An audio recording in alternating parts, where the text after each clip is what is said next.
कौन से रास्ते का चुनाव करते हैं, ये सब कुछ हम पे डिपेंड करता है। कामना यानी कि नर्क का द्वार, इच्छाएं नर्क का द्वार। जब भी हम कामनाएं करेंगे, हम संसार के द्वार से बाहर जाएंगे, हम दूसरे व्यक्ति का शोषण करेंगे, दूसरे व्यक्ति की मांग होगी, दूसरे व्यक्ति के पीछे हम जाएंगे। तो यह जो कामनाओं का मार्ग है, ये संसार ही संसार कर देता है, यानी कि फैलाव, जटिलता, और आप इस संसार में फंसते जाते हैं। दूसरा मार्ग है संसार वृक्ष की जड़ों की तरफ चलना, जहां से ब्रह्म है, जहां से रोशनी आती है। तो जब हम पत्तियों को छोड़कर रूट्स की तरफ चलते हैं, एक ट्री है, ट्री की पत्तियां हैं और साथ में रूट्स हैं, तो हमने पत्तियों को छोड़ा और हम रूट्स की तरफ चले। रूट्स कहाँ है? परमात्मा। तो संसार को छोड़ा और हम चल पड़े परमात्मा की ओर, ब्रह्मचर्य की ओर। तो वो जो मार्ग है ब्रह्म का, यहाँ हमारा ब्रह्मरंध्र होता है सहस्त्रार में, यानी सर के सबसे ऊपर वाले भाग में। यहाँ पर जब हमारी मूवमेंट स्टार्ट होती है, हमारी एनर्जी चलने लगती है, तो ये समझिए आनंद की यात्रा होती है। कामना का मार्ग जो है वो आत्मा का नाश का मार्ग है, यानी आत्मा का पतन होता है। अज्ञानता का आवरण को नाश कहा गया है। जब अज्ञानता बढ़ती है, आवरण बढ़ते हैं, तो हमारा नाश होता है, इसको नाश बोलते हैं। आत्मा समाप्त नहीं होती, आत्मा फंस जाती है, हम फंसाते जाते हैं, जड़ तत्व से जुड़ते जाते हैं। तो ब्रह्मचर्य यानी कि आपने परमात्मा से जुड़ना सीखा, कामना के मार्ग को छोड़ते गए, लेकिन ये छोड़ना भी ऐसा कि आपने संसार को देख लिया, भोग लिया, आप समझ गए हैं कि यह किसी काम का नहीं। जैसे बोला जाता है उपनिषदों में, तेन त्यक्तेन भुंजिता, जिन्होंने त्यागा, कैसे त्यागा? जिन्होंने भोगा उन्होंने ही जाना कि त्यागना है। तो त्याग दिया कैसे? पहले उस भोग को देख लिया कि उसकी निरर्थकता क्या है, व्यर्थता, ये देख ली, संसार की व्यर्थता, व्यर्थ है संसार, देख लिया। जब हम किसी चीज को अच्छे से देख लेते हैं तो समझ आ जाता है।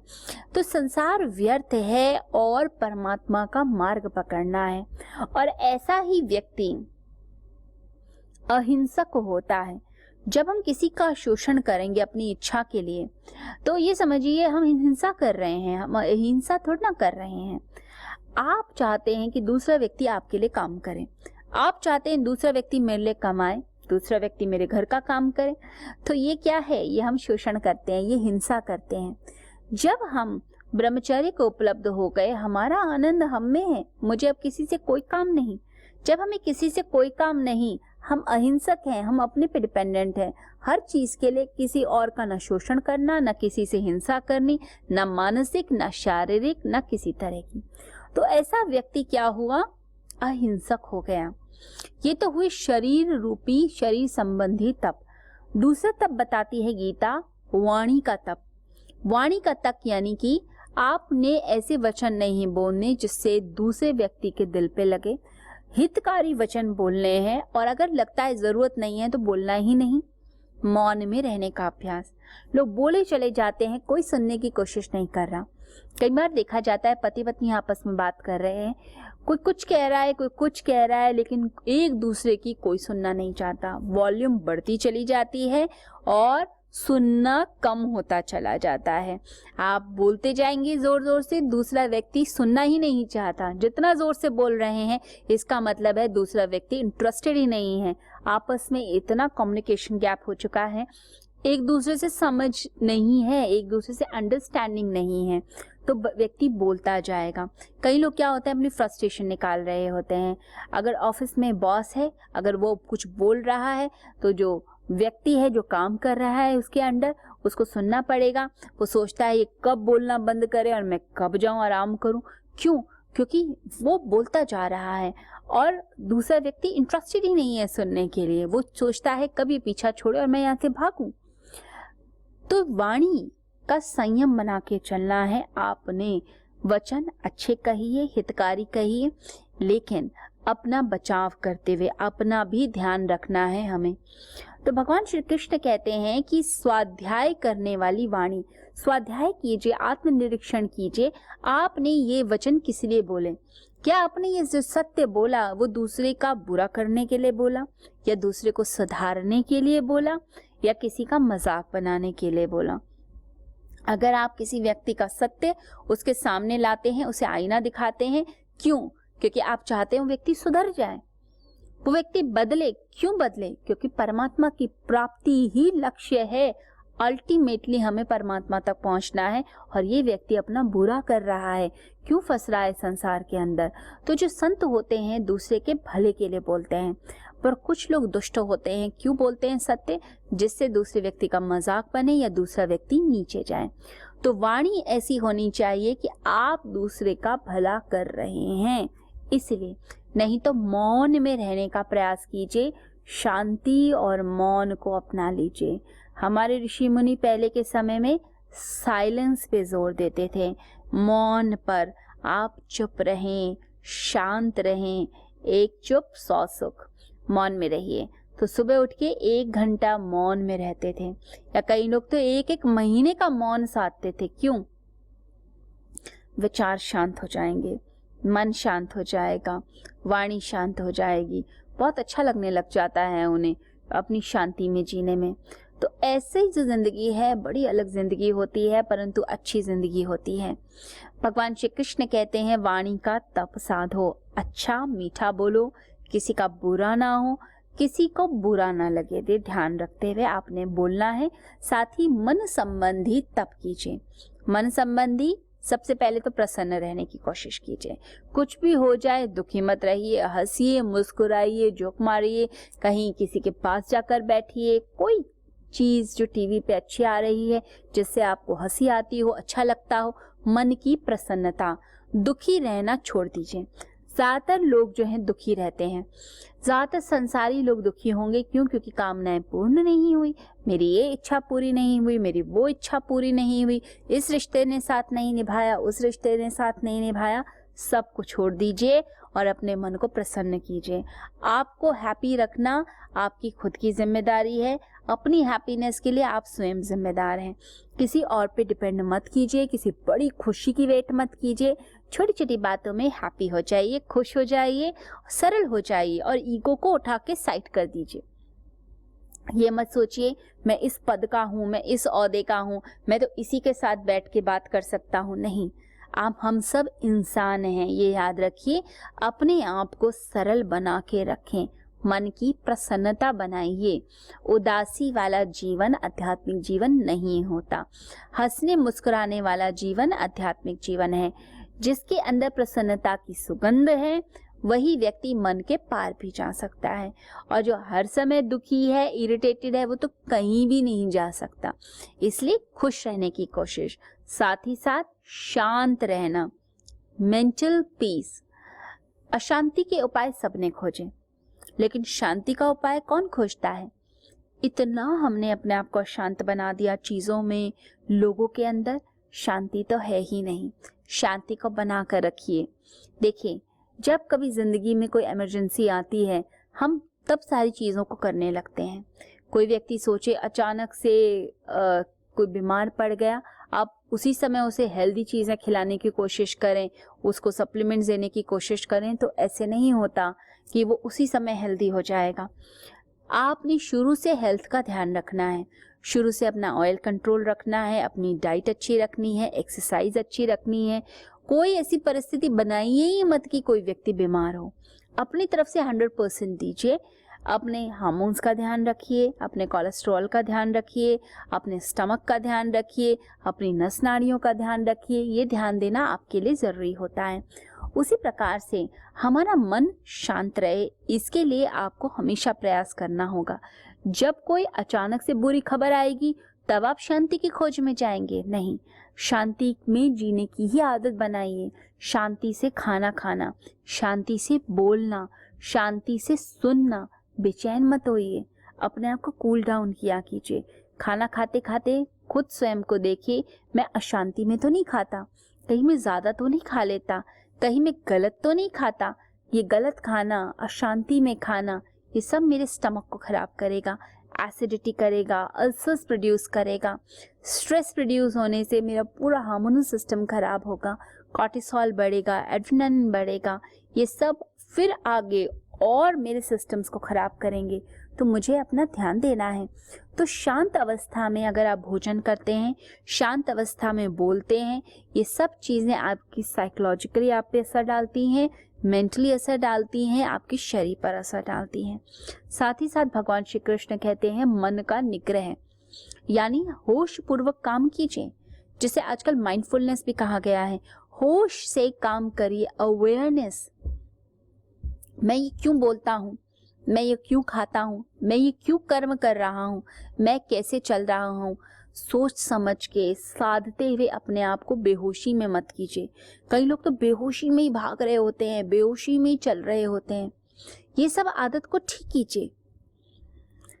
कोई भी कर्म करने से पहले थोड़ा थॉट दीजिए, विचार दीजिए कि मैं ये क्यों करता हूँ। भगवान बुद्ध और महावीर हमेशा होश पर जोर देते थे कि जो होश पूर्वक है, जो होश पूर्वक काम करता है, जो होश पूर्ण है, वही बुद्ध पुरुष है। बुद्ध पुरुष की एक ही निशानी, वो होश पूर्ण होता है। भगवान बुद्ध अगर हाथ भी हिलाते हैं तो वो भी होश पूर्ण ढंग से। अगर पास में मक्खी भी आ गई, आप उसको एकदम हाथ ऐसे करते हैं तो वो भी होश पूर्ण ढंग से। हाथ कहाँ जा रहा है? कई बार ऐसा होता है, व्यक्ति बैठा है और अपना पैर हिला रहा है। अगर उसे पूछा जाए पैर क्यों हिला रहे हो, तो पैर हिलना बंद हो जाएगा। फिर आप पूछते हो अब क्यों बंद कर दिया, कहेगा पता नहीं, किसी चीज का हमें पता ही नहीं है, हम क्यों पैर हिला रहे हैं, हम क्यों काम कर रहे हैं। सब कुछ ऐसा लगता है अकारण चल रहा है, कोई होश ही नहीं है, हमारा स्वयं पे कोई कंट्रोल नहीं है। जो मन को निग्रह कर लेता है, मन को पूरी तरह कंट्रोल कर लेता है और होश पूर्वक जीता है, अपनी शांति को, अपनी प्रसन्नता को साधते हुए होश पूर्वक जीवन जीना, यही एक बुद्ध पुरुष की निशानी होती है। अपने भावों को समेटते हुए चलना। किसी ने कोई बुरा कर दिया तो इस बात पे इतना बुरा मत मान लीजिए कि सारी दुनिया ही ऐसी है, लोग ही ऐसे हैं। नहीं, उसने धोखा दिया, उसने चीटिंग की, उसने कोई बुरा किया आपके साथ, आपकी भावनाओं का ध्यान नहीं रखा, आपके बारे में गलत बोला गया, तो आपने ये सोचना है कोई बात नहीं, उस व्यक्ति ने ऐसा किया, शायद उसकी उस समय वो मजबूरी रही होगी, उस समय उसकी वो जरूरत रही होगी, तो आप माफ कर दीजिए, क्षमा कीजिए, अपने भावों को अशुद्ध मत कीजिए। तो जो व्यक्ति अपने माइंड को, अपने आप को बैलेंस रखते हुए जीवन को जीता है, वही शांति से जी पाता है। भगवान श्री कृष्ण कहते हैं 3 तरह के तप हमें जरूर करने हैं और इन तपों को साधते हुए जो व्यक्ति जीवन जीता है उसी का जीवन अच्छा जीवन माना जाता है। तो हमें अपने जीवन को अच्छा बनाना है, अपने शरीर का ध्यान देना है, अपनी वाणी पे ध्यान देना है और अपने मन पे ध्यान देना है। 3 तप साध लीजिए। वाणी ऐसी जो अच्छी हो, मधुर हो, लेकिन झूठ नहीं बोलना, हमें गलत नहीं बोलना, बोलना सत्य है लेकिन बोलने के तरीके होते हैं। आप किस तरीके से प्रेजेंट करते हैं बात को, दूसरे को समझाते हैं, ये ट्रिक हमें आनी चाहिए। ना कि हम किसी को एकदम से सीधा सीधा सच बोल दें या एकदम झूठ बोलने लग जाएं। नहीं, बड़ा संभल के आपने बात को करना है। ये कला सीखिए। अपने शरीर का ध्यान रखिए, गुरुजनों को नमस्कार कीजिए, देवताओं को नमस्कार कीजिए और मन को प्रसन्न रखिए। भगवान श्री कृष्ण को हम देखें तो हमेशा मुस्कुराते हुए चेहरा, प्यारा चेहरा, ये जो मुस्कान है, ये जो प्रसन्नता है, यही तो जिंदगी देती है। आपने मुस्कुराते हुए रहना है, हमेशा प्रसन्न, कोई भी स्थिति आ जाए, माइंड का बैलेंस बनाइए। बहुत से लोग बड़े बड़े ऊंची ऊंची पोस्ट पे होते हैं, कोई सीबीआई में है, कोई कहीं का सीईओ है, कहीं बैंक में कोई ऊंची पोस्ट पे है, कोई आईएएस है, कोई डॉक्टर है, कोई इंजीनियर है। देखा जाता है जिंदगी में छोटा सा झटका आया, लोग सुसाइड कर लेते हैं, अपनी जिंदगी समाप्त कर देते हैं। क्यों? क्योंकि उन्हें प्रसन्न रहना आता ही नहीं। उनकी खुशी उनके धन में है, उनकी खुशी उनके पद में है, उनकी खुशी बाहर की चीजों में है, लेकिन उनकी खुशी उनके खुद के अंदर नहीं होती। अगर आपका सब कुछ भी मिट जाए तो भी प्रसन्न रहने की आदत बनाइए। प्रसन्नता आपकी आंतरिक स्थिति है, न कि बाह्य स्थिति। बाह्य परिस्थितियों में, बाहर की परिस्थितियों पे नहीं डिपेंड करनी चाहिए।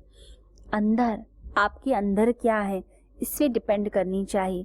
तो अपने आप को हैप्पी रखने की कोशिश कीजिए, छोटी छोटी बातों में खुश होइए। जैसे सुबह सुबह सनराइज देखकर खुश होइए, सुबह का सूर्य उगा, आपने हाथ जोड़कर प्रणाम किया और हैप्पीनेस को अपने अंदर लाए।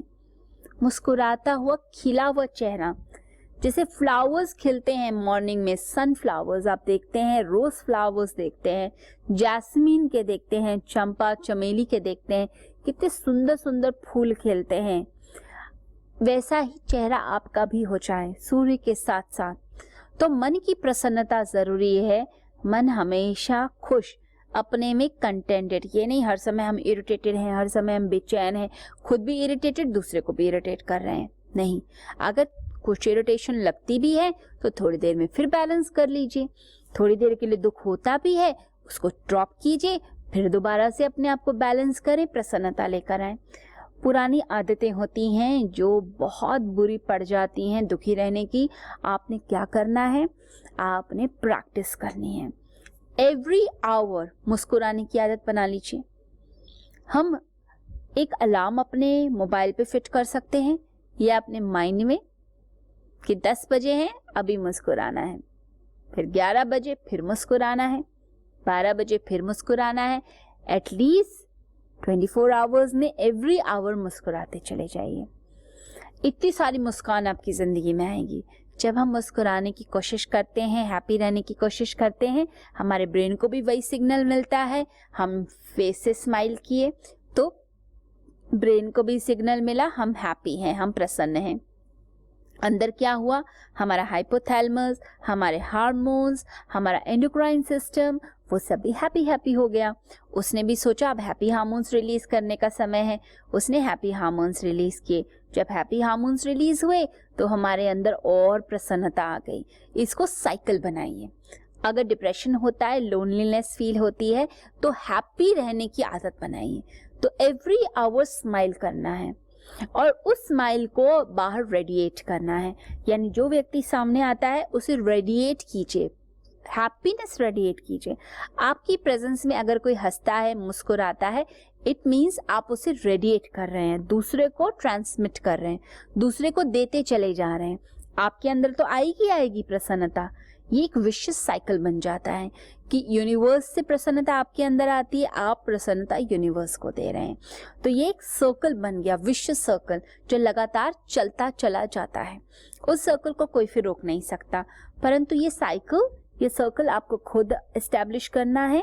ये आप कर सकते हैं, लेकिन अगर आप हर समय बेचैन रहेंगे, इरिटेट रहेंगे, यही बोलेंगे कुछ नहीं है जिंदगी के अंदर, ये भी बेकार वो भी बेकार, हर समय यही बातें चलेंगी, तो कभी आप खुश नहीं रह पाएंगे। ये जिंदगी, छोटी सी प्यारी सी जिंदगी भगवान ने दी है। इस जिंदगी को हंसी खुशी बिताना है, आनंद से बिताना है। ध्यान, समाधि, मोक्ष कोई दुखी लोगों के काम नहीं है। ये प्रसन्नता, आनंद में मिलते हैं। देखिए, समाधि का दिया तब जलता है जब चित्त की भूमि तैयार हो जाती है। आपने चित्त की भूमि को तैयार ही नहीं किया तो कैसे समाधि का दिया जल जाएगा। दिया तब जलता है जब आप अपने अंदर प्रसन्नता लाते हैं। जैसे कोई भूमि हो, उसमें बहुत सारे खरपतवार हो जाएं, ऐसे जंगली पौधे उगाएं जिनकी जरूरत नहीं है।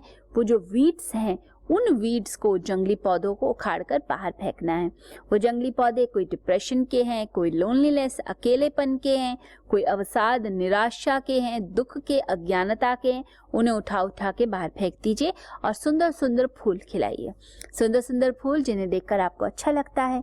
अच्छी अच्छी हैबिट्स बनाइए, जैसे स्टडी करना, बुक्स लेकर आइए, अच्छी किताब पढ़ा कीजिए, किताबों को अपना फ्रेंड बनाइए। दूसरी बात है, भजन सुना कीजिए।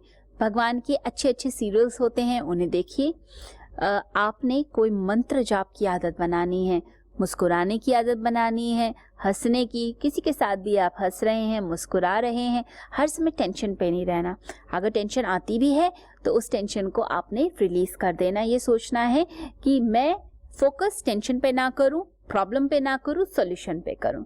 सॉल्यूशन पे फोकस रहना चाहिए, ना कि प्रॉब्लम पे। ये सब चीजें हम करेंगे तो मन प्रसन्न रहेगा, सेल्फ कॉन्फिडेंस आएगा। सेल्फ एस्टीम बढ़ाने के लिए सेल्फ कॉन्फिडेंस की भी जरूरत है, साथ ही अपने पे विश्वास रखने की भी जरूरत है। अगर हम ये सब करते हैं तो भगवान श्री कृष्ण ने जो बोला है, शरीर को तपाना है, मन को, वाणी को, तो हम ये तीनों तरह के तप फिर कर पाते हैं और अपनी जिंदगी को निखार पाते हैं।